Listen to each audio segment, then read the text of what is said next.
নিজ জনগোষ্ঠীয় ৰাইজক সজাগ কৰাত দিনে নিশাই ব্যস্ত আক্ৰাছো কোচ ৰাজবংশীক জনজাতিকৰণ নকৰিলে গঢ়ি তুলিব জংগী আন্দোলন আনহাতে জনজাতিকৰণৰ বিৰোধিতা কৰা সকলক চৰম হকিয়নি সংগঠনটো প্ৰয়োজন হলে প্ৰত্যক্ষভাৱে সংঘাতত লিপ্ত হোৱাৰো ভাবুকি আক্ৰাছো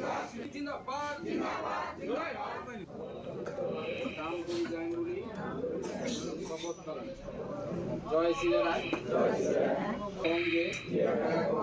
আজি 2026 চনৰ আগত আমাক যেটো জনজাতিকৰণৰ সমস্যা এটো সমাধান কৰে কাৰণ আমি বাৰবাৰ প্ৰতাৰণা ভুগি আছো আৰু এইবিলে আমি ললিব বিচৰা নাই অসমৰ মাননীয় মুখ্যমন্ত্ৰী ডাঙৰীয়াক আপোনালোকৰ চেনেলৰ মাধ্যমে অনুৰোধ জনাইছো যদি আপোনাৰ সদিচ্ছা আছে অভিযুক্ত গোৱালপাৰা মানুহখিনি কৈছে মানুহখিনি জনজাতিকৰণ কৰক কিন্তু বিধানসভাৰ আগতে লাগিব যেহেতু শীতকালীন বাজেটখন ইতিমধ্যে 19 তাৰিখলৈকে চলিব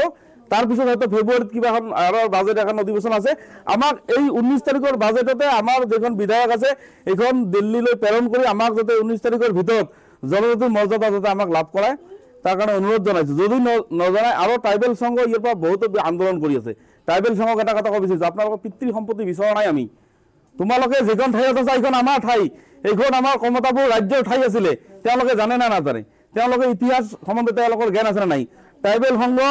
সিসিটুয়া যোনে নহওক যে বিৰোধী কৰি আছে কৰি থাকক আমি যেতিয়া বিৰোধীত নামিম তেওঁলোকৰ কিন্তু নিষ্পত্তা হৈ যাব